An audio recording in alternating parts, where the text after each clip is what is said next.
Are you moving to a new home in Michigan? Don't let updating your driver's license be a hassle. Stay tuned to learn how to do it online in no time. Look, moving is stressful enough without having to worry about, waiting in an endless line at a government office. But thankfully, the Michigan Department of State has streamlined this process significantly. Today, we're going to walk through the exact step-by-step method for updating your standard driver's license or state ID address entirely over the internet. Okay, here is our quick roadmap for today. We'll cover why you need to update your address, preparing your information, the online process itself, verifying the change, troubleshooting common issues, and finally, some extra tips and a quick disclaimer. First up, let's dive into Section 1, why you need to update your address, covering the legal requirements and a few surprising benefits.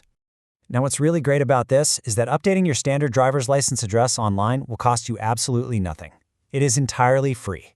Aside from just making sure you actually receive your important mail, Michigan law dictates that the exact same address must be used for both your voter registration and your driver's license. Failing to update this promptly can honestly cause some massive administrative headaches down the road, especially around election season or when you need to prove your residency. But when you simply change the residential or mailing address tied to your standard Michigan license or ID online, the state processes it without charging a dime. So you get to update your official records, comply with state law, and cross a major to-do after moving checklist, all while keeping your wallet totally closed. Moving on to Section 2, preparing your information and exactly what you need before you start.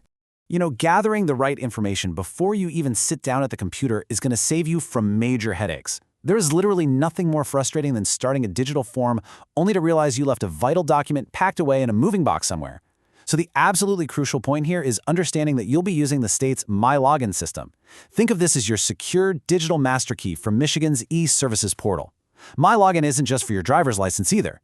It's a unified identity management solution run by the Department of Technology, Management, and Budget. Once you have a MyLogin account, it grants you secure access to multiple state agency platforms with just one single username and password. If you don't already have a citizen account set up, well, you'll need to create one as your very first step. Here's the exact checklist of items you need to have physically in front of you before you even attempt to log into the portal. You'll need your Michigan driver's license or ID number, your date of birth, and the last 4 digits of your social security number. But hey, pay super close attention to that second bullet point, your exact legal name. The MyLogin system is incredibly strict when verifying your identity against state records. You must enter your name exactly as it appears on your physical card. This means if you have a hyphenated last name or if your middle name is printed on the card, you got to input it exactly that way to pass the security check. It's actually a great idea to keep digital copies of these numbers securely stored in a password manager, just so you can easily reference them during the chaos of your move. All right, Section 3, the online process. Let's do a step-by-step walkthrough.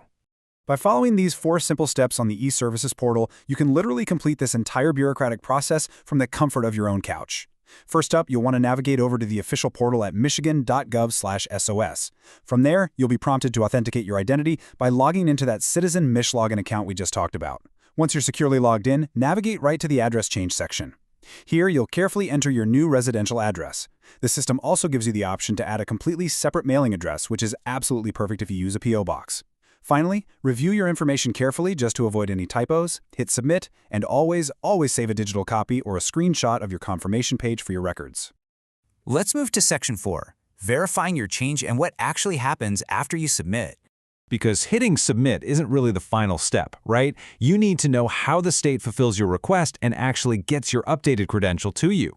Now, what's really interesting here is how the state handles your physical card, depending on whether you hold a standard credential or a federal travel-compliant enhanced credential.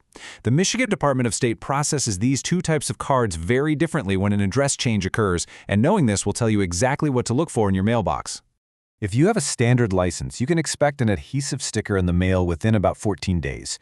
You're meant to just place this sticker directly on the back of your current physical card to reflect your new address. However, enhanced license holders get a brand new physical card mailed to them. Why? Well, because enhanced driver's licenses function as federal travel credentials, meaning you can actually use them to re-enter the U.S. by land or sea from Canada, Mexico, or the Caribbean. And because of those strict federal security standards, hand-applied labels are strictly prohibited. Keep in mind, too, that as a security measure, the state will automatically send a letter to your old address verifying the change, so absolutely no one can fraudulently move your records. It's a really great built-in safeguard. Now, if you don't want the new residents at your old address to know where you moved, the state's official advice is that you should complete your address change in person at a Secretary of State office rather than doing it online. Let's jump into Section 5, troubleshooting common issues and overcoming those typical tech hurdles. Look, even with a perfectly clear guide, technology can just be tricky sometimes. Have you ever been locked out of an account because you misspelled your own middle name or maybe missed a hyphen that's printed on your physical card? Believe it or not, this is the absolute most common issue users face here. Because the identity verification is tied so tightly to existing state records, a simple missing space or a forgotten middle initial will cause the system to reject your login attempt. And if you try and fail too many times, the system will lock down entirely for your own protection. So the crucial point to remember is that exact name matching is required. And if you do fail too many times, the system locks you out for exactly 30 minutes. Seriously, don't panic. Just wait the 30 minutes for the auto unlock.